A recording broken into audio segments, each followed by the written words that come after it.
Hey guys, what's up? It's your boy Rick here, coming again with a video, the part two video of this series I'm doing on the importance of intensity, speed, and focus in our work endeavors, in our business endeavors.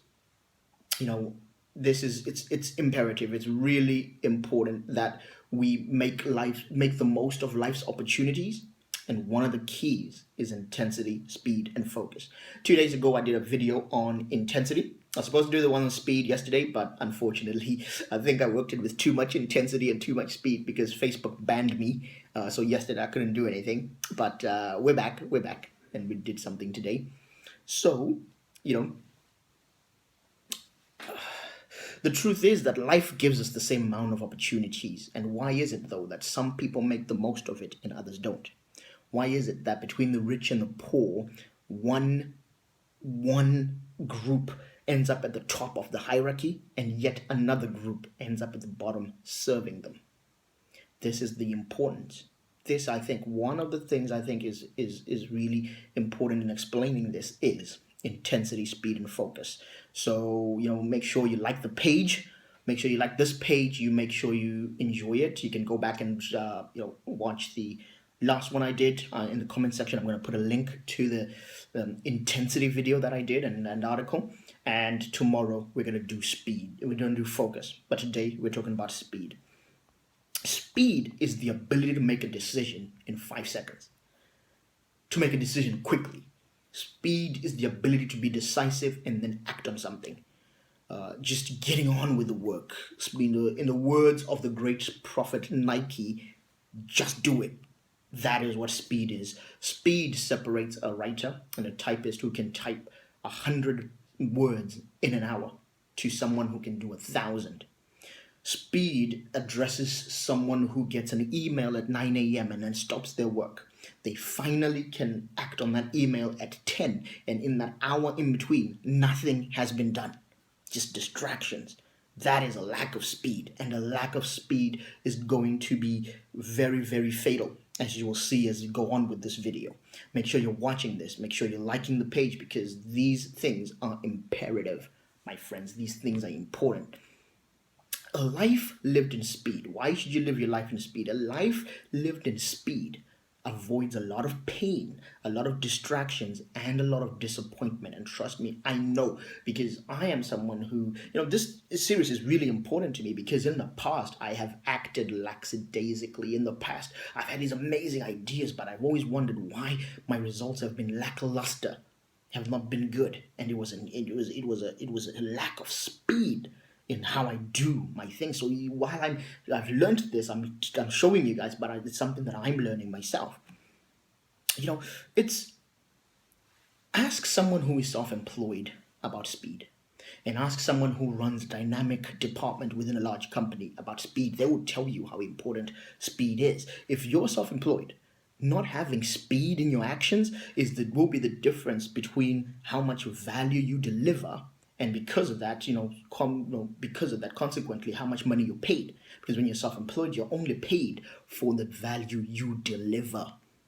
So a lot of us, the reason why we're not getting paid and we're in pain and we've got these part-time businesses that make no money is because we're not acting in speed. We're not acting in speed. Take an example of a couple of property investors, right? Although what they do is they buy houses and then they sell them. Investor A, let's say she buys up one house a year, she fixes it up really nicely, and then she sells it on. The whole process for her takes a year. In a year then, let's say she makes a tidy profit, and I'm talking profit here, of £20,000. Right? Now, on the other hand, investor B works on herself and improves the value of herself until she can do things with speed. And she works on aspects of all her investing, gets better at flipping her houses, by using time better and by multitasking, and even by outsourcing some of the tasks that she hates and some of the tasks that she can't do to people who can do them better. She gets to a point where she can buy a house, get it done, and flipping. And every 2 months, she's flipping houses, sometimes even by doing houses concurrently.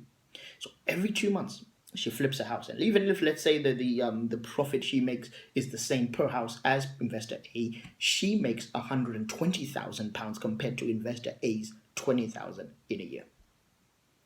Which one of those two would you prefer to be? That is what the importance of speed is, acting with speed. Problems catch up to you when you're going at a walking pace. When you're hanging about, you will find non-productive things to do.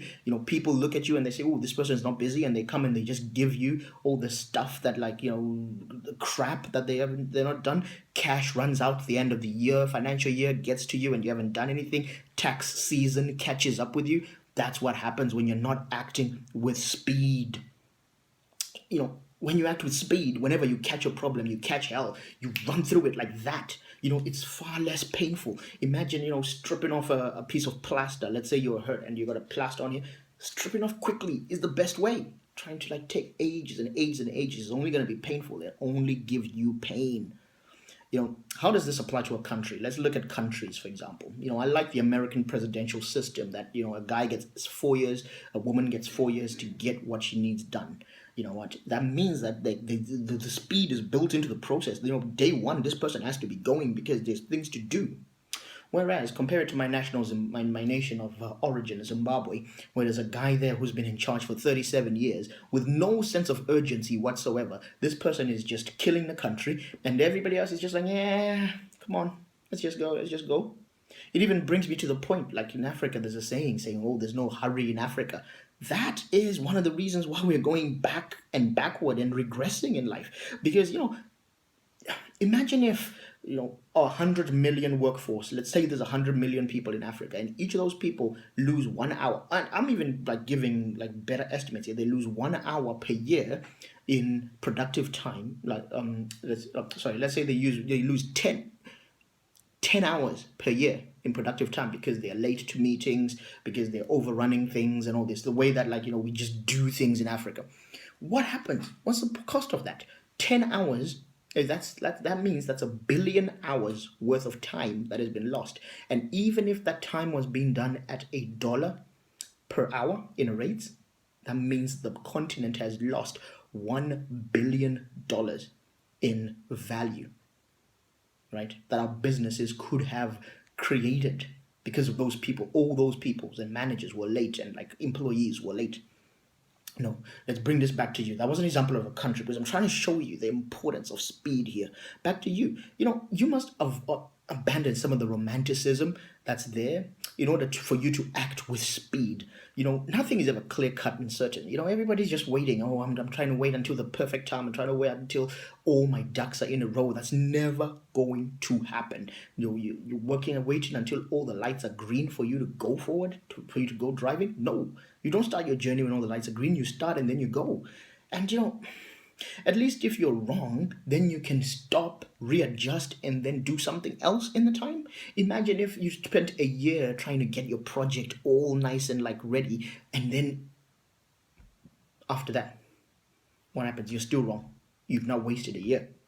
No. We all have a voice of conscience that's inside us, and we must learn to work with our inner self to trust that voice. That's what I'm saying. You then go with it and you turn your idea into a tangible product and service based on that. That's the importance of speed. One of the most tragic issues I see and where people have no results in their lives is because we want those things to line up perfectly. But when we speed, we just go. Here's a spoiler. Nothing will ever line up perfectly. Nothing will ever be the perfect, foolproof idea. Just go. Just do it. A lot of things we're asking for confirmation and permission from people, from clients, from business partners. It's not going to happen. We're just doing these meetings saying, oh, let's meet together. Let's just do things. No, get things done. Get things done. Steve Jobs once said something to an engineer who wanted to make everything perfect as they were about to make the first Apple. He said to the guy, real artists ship. Real artists ship. They get things done. They do it. We can change things later, but we ship. If Steve Jobs is saying that, how about you? I like busy people because they feel an urgency to carry out instructions real fast. They go. This is how speed will help you. All your tasks, they must be carried out in a state of speed. The truth is that some of the unclear things are going to be revealed to you once you get moving.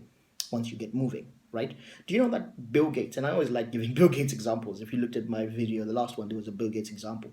Bill Gates left college. Do you know why he left college? Later on, he says that if he had not left college, he was thinking that people would have caught up to his idea of Microsoft within 24 months. Within 2 years, people would have caught up with him. So if he had stayed at uni, going like, ooh, ooh, stayed at college, coming, oh, I want my idea to be perfect, he would have never become the Bill Gates that we know today. He would have never built the Microsoft that we know today. So even if you go in the wrong direction, life and the market has a way of stopping you and getting you back, and then you stop, you recalibrate, and then you go in another direction fast again. So here's some tips on speed. Number one, all your actions must be measured against your mission, right? Have a flight path that you're going by. That's number one. Number two, do your due diligence and all your research at the beginning, then do it. Don't wait around, but do it all at the beginning and then you can do it. Number three, have a written routines planner so that you're not thinking about what you need to do. In a job, that at 8 o'clock you do this, at 9 this, at 10 this, at 11 this, at 12 you go to lunch, whatever, and then there's a routines planner. Get that going in your life. And number four, install a periodic review and audit process every month. Then go back and see, am I still on course with where I'm going? So guys, I really want to say to you, make sure that you're living with speed. If you like this, make sure you like the page. I'm going to see you later. Have a good weekend. Bye.